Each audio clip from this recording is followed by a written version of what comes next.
Bonjour, dans cette vidéo, j'aborde le sujet des blessures émotionnelles. Je vais aborder différents points et je vais commencer par la définition d'une blessure émotionnelle, les origines d'une telle blessure, les axes de fonctionnement, comment on reconnaît une blessure émotionnelle, quand la guérir et en dernier, comment guérir cette blessure. Je vous donne certains de mes outils et protocoles à la fin de cette vidéo, alors reste avec moi.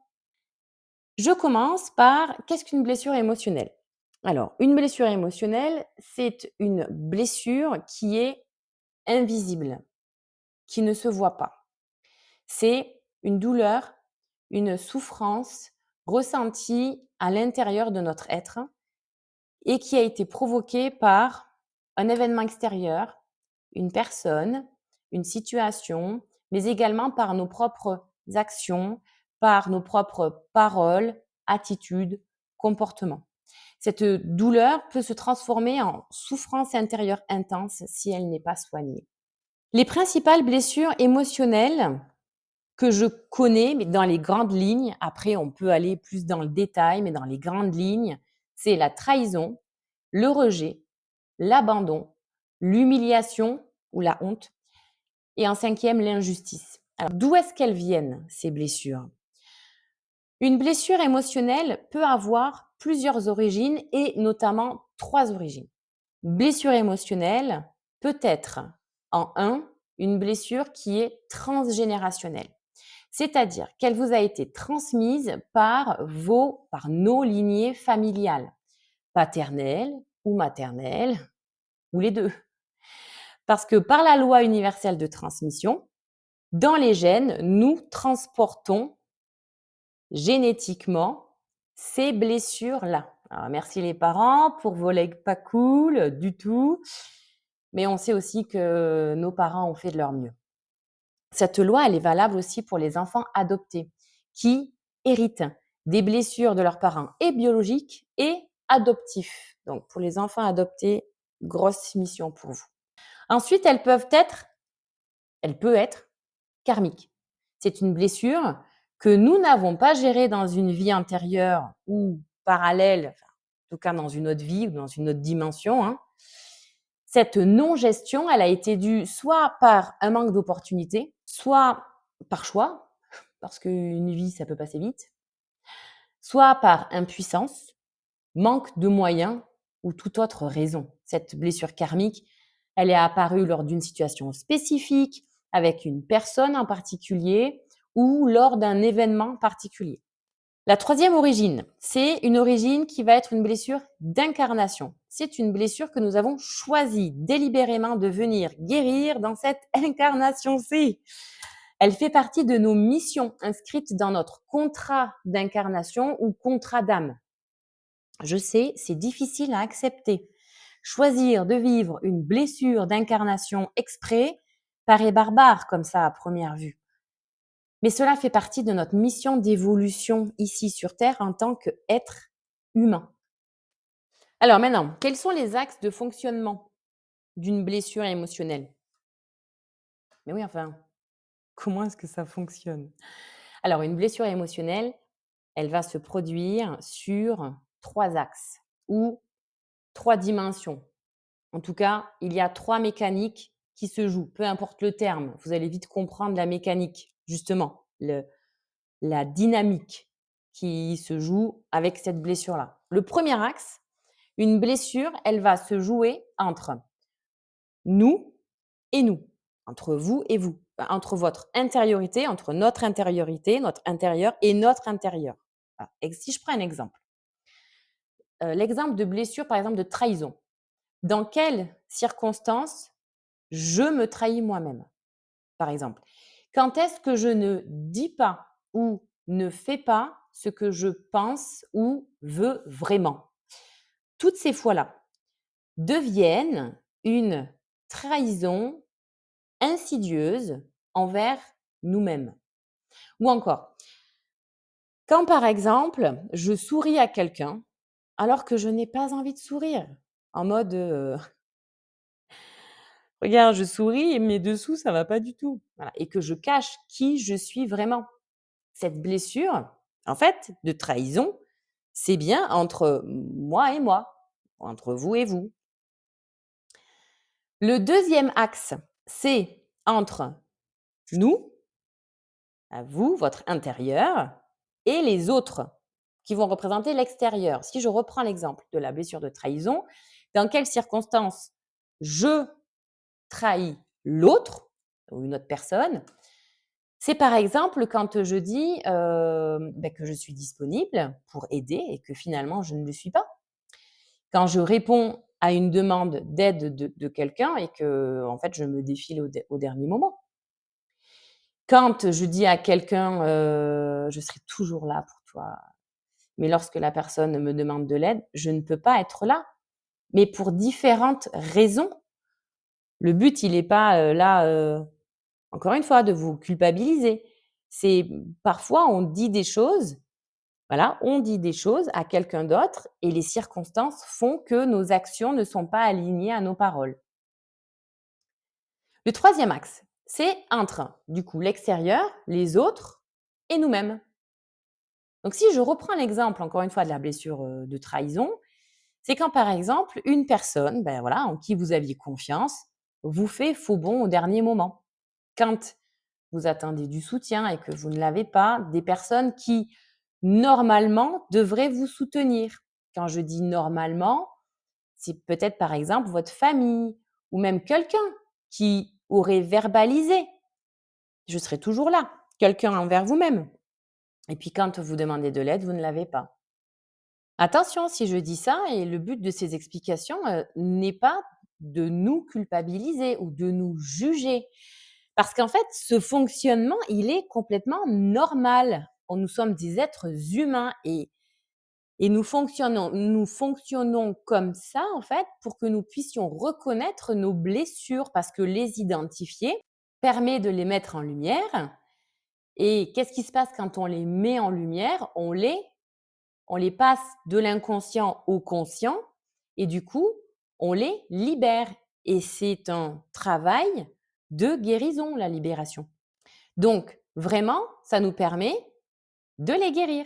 Donc ce point est très important à souligner parce que moi, ça m'a pris plusieurs années à comprendre cette mécanique sur ces 3 axes-là. Parce qu'en tant que médium guérisseuse, une de mes missions, mais j'ai envie de vous dire, ma mission principale ici sur terre, c'est la guérison et notamment la guérison émotionnelle, la guérison énergétique et forcément ce travail, j'ai dû le faire en premier. Il a été fait, en premier sur l'axe les autres envers moi. Parce que c'est quoi? C'est parce que c'est le plus résonnant, parce que c'est le plus palpable, parce que c'est le plus évident. Mais une fois que j'avais effectué le travail de guérison et de libération sur cet axe-là, je sentais bien que le travail n'était pas suffisant en fait. Parce que cette blessure de trahison, elle était toujours présente. Donc c'est là où je me suis dit: «Je vais aller creuser un peu plus». Je me suis rendu compte que cette blessure, je l'alimentais moi-même, avec les autres. Et oui, moi aussi j'ai agi de manière où l'extérieur, les autres, se sont sentis à un moment donné trahis par mes propos, par mes actes ou par mon attitude et c'est normal. Donc, je suis allée faire le travail de guérison de toutes ces parties-là de moi, sur cet axe-là également, moi et les autres. Et ensuite, j'ai fait le lien avec moi-même, parce que c'est pas le plus évident en fait. Après un événement douloureux, me rendant compte que finalement, j'étais ma propre alimentation de cette blessure. Je suis allée explorer toutes les parts de moi où je me trahissais moi-même. Par exemple, dans quelle relation je continuais d'alimenter quelque chose alors qu'elle ne m'apportait plus de satisfaction et de joie.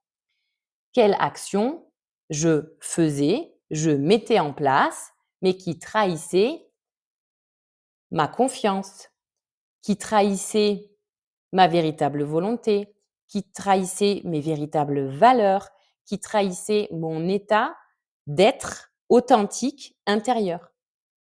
Cela nous amène gentiment au prochain chapitre qui est comment reconnaître une blessure émotionnelle.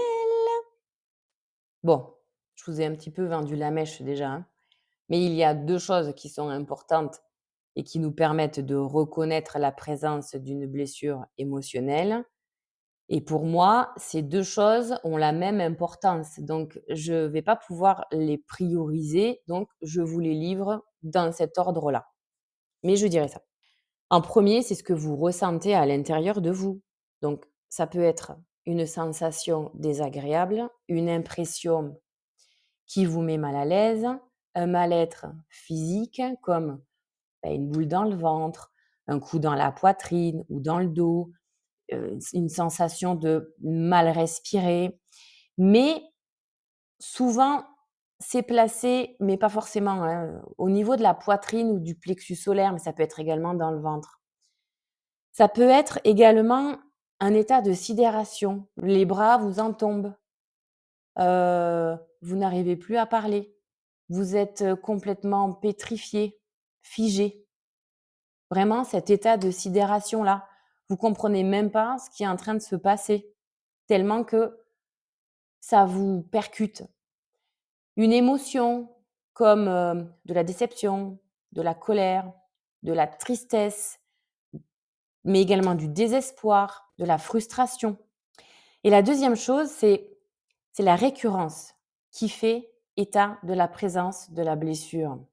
C'est pour ça que je ne peux pas, mettre une priorité, en fait, parce que les 2 se jouent en même temps. La récurrence de situations ou d'événements qui nous mettent en lumière la blessure à guérir. Donc, lorsque nous enchaînons les situations, par exemple, de trahison, les relations qui nous trahissent, les personnes, alors c'est le signal que, la blessure est réveillée. Et pourquoi est-ce que la blessure, elle est réveillée? Non pas pour nous faire souffrir inutilement, mais c'est pour que l'on se retrousse les manches là et que l'on entame un travail, de nettoyage, de libération et de guérison. Quand est-ce que, on guérit d'une blessure? Eh bien, quand les situations récurrentes se répéteront et surtout quand ce que nous ressentons deviendra vraiment souffrant. Quand je dis souffrant, c'est vraiment bloquant. C'est quand vous n'arrivez plus à fonctionner de manière agréable, correcte, fluide. Je sais, c'est barbare dit comme cela, hein, mais l'être humain n'évolue que dans la douleur et la souffrance. Parce que quand nous sommes dans le confort, le douillet et le confortable, eh bien, nous n'avons aucune raison de changer, de bouger, de s'ajuster, de transformer ou encore d'évoluer sur quelque chose. Donc, oui, la souffrance nous pousse à l'action, mais à condition de comprendre qu'elle n'est pas là pour nous punir en mode Calimero ou alors, voilà, culpabilité, la victime, mais pour nous faire grandir. Reprenons ce pouvoir-là. Si je prends l'exemple, quand on était enfant, c'est en nous brûlant qu'on a compris qu'il fallait se méfier du feu pour et prendre le temps de guérir notre brûlure et pour, effectuer des changements dans nos actes, dans notre attitude par rapport au feu. Finalement, c'est pas le feu le problème, c'est comment je me comporte avec le feu-là. Je passe à la partie du comment guérir une blessure émotionnelle. Bon alors là, j'ai une bonne nouvelle. Le comment est beaucoup plus simple et agréable que le réveil de la blessure, mais en même temps, heureusement, hein. Le premier pas consiste à en prendre conscience. Oui, oui, oui. Oui, oui. Oui, oui, juste cela. C'est quoi prendre conscience en fait? C'est faire remonter de l'inconscient vers le conscient et déjà là, la blessure, vu qu'elle a été mise en lumière, en mode gros spot, gros flash là, en fait elle existe et comme elle existe, elle a plus besoin de se faire, entendre, voir ou ressentir. En mode, «Tu me vois pas, tu me ressens pas, tu m'ignores, alors du coup je crie fort». Voilà, elle existe à nos yeux maintenant. parce qu'elle nous fait souffrir et que c'est douloureux. Elle existe dans notre corps, elle existe dans notre cœur, elle existe dans notre mental. Et vu qu'elle existe, du coup, elle va s'apaiser. Mon astuce perso, c'est quand une blessure remonte, eh bien, je lui parle en mode Hey, salut la trahison, et je te vois, ouais, je te ressens, ouais, je te ressens bien là dans mon corps. Et je nomme les parties et je me concentre sur ces parties-là en disant je te ressens là, je te ressens là. Voilà, merci d'être là pour me montrer ce dont je dois m'occuper.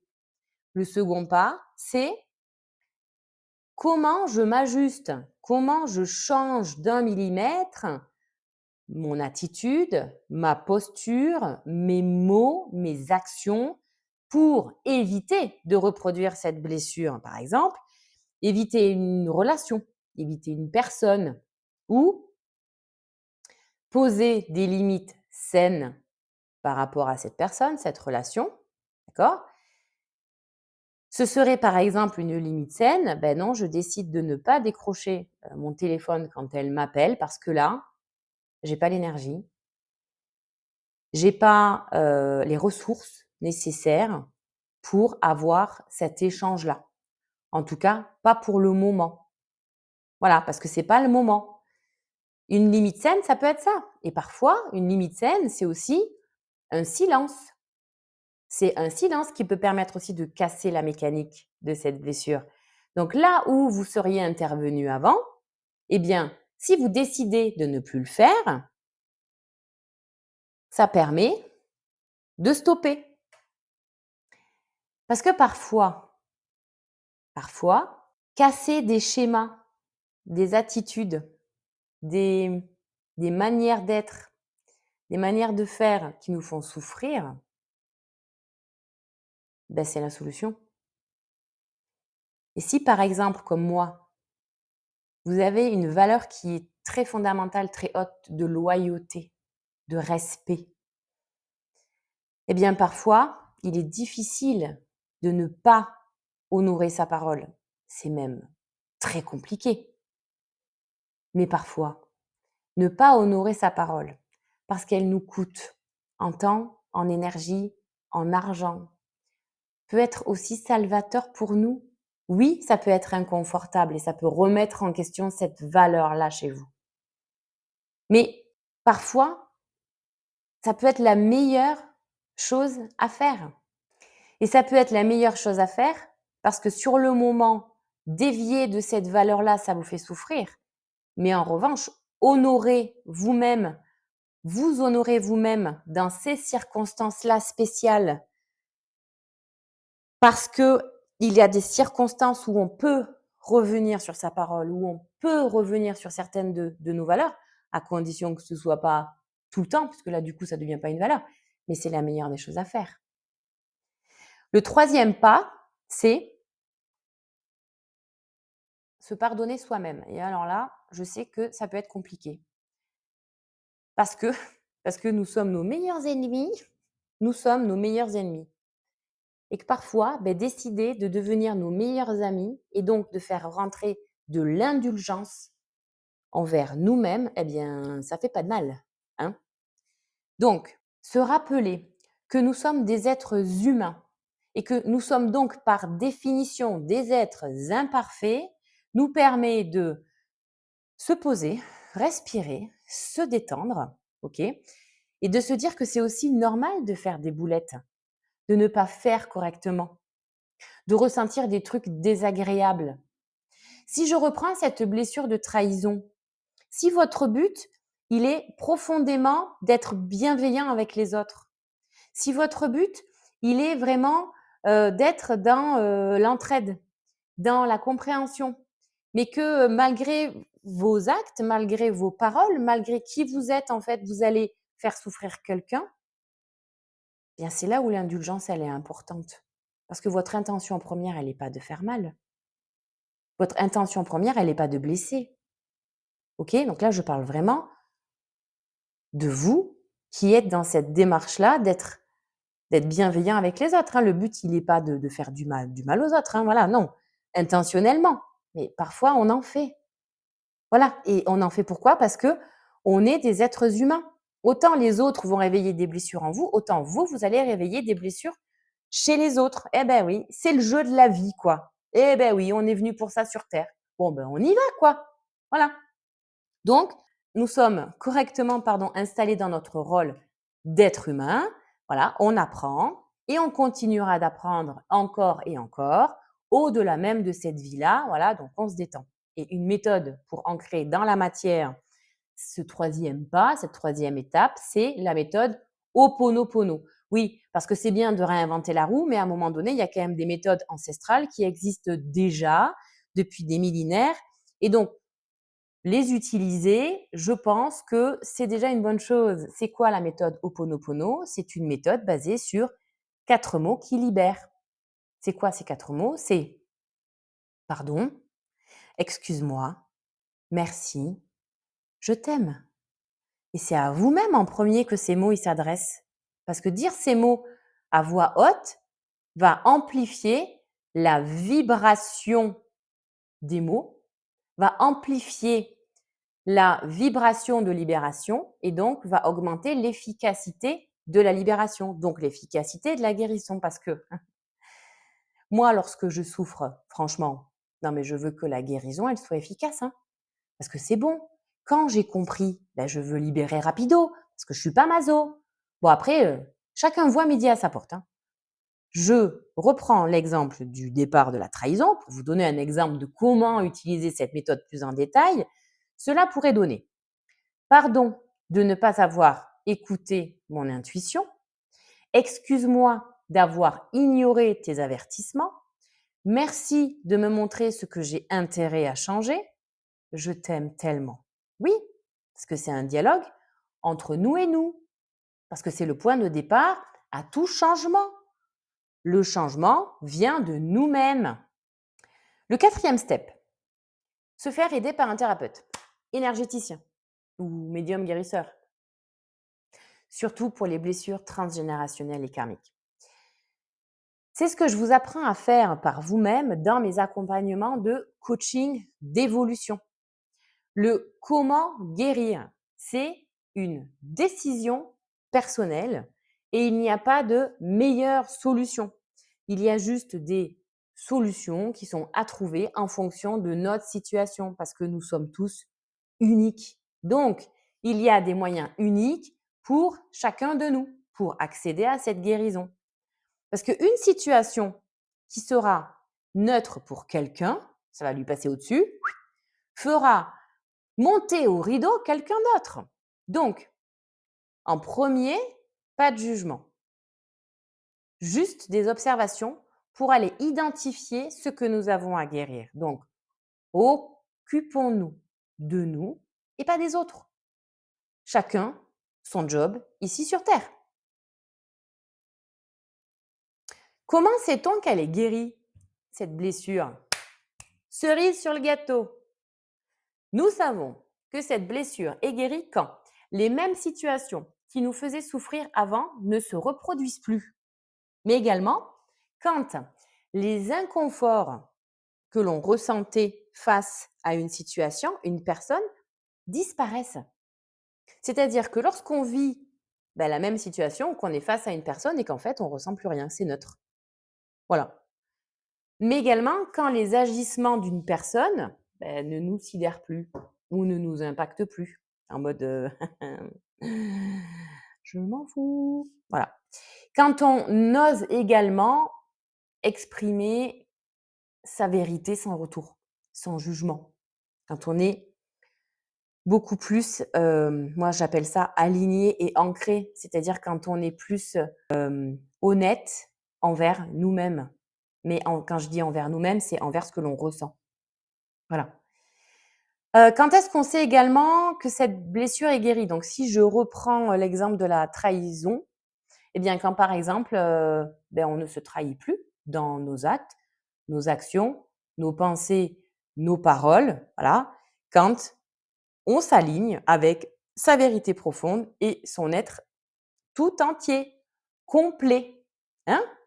Nos trucs cool et puis nos trucs pas cool, ce qu'on sait faire et ce qu'on sait pas faire, ce qu'on accepte et ce qu'on n'accepte pas, notre tout ça entier. Voilà. Pour finir, Quand est-ce qu'on sait, la dernière chose, oui, si c'est important. Quand on repense à nos épreuves, à nos traumas, à nos souffrances, à nos obstacles et qu'on y repense, mais sans toutes les sensations, les émotions négatives qui vont avec, voilà.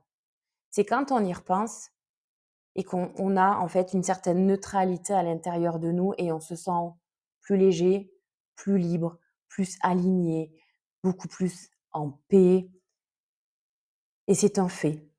Voilà, on y repense en mode: «C'était comme ça» et oui et ça, ça vaut de l'or, quoi. Ça vaut de l'or.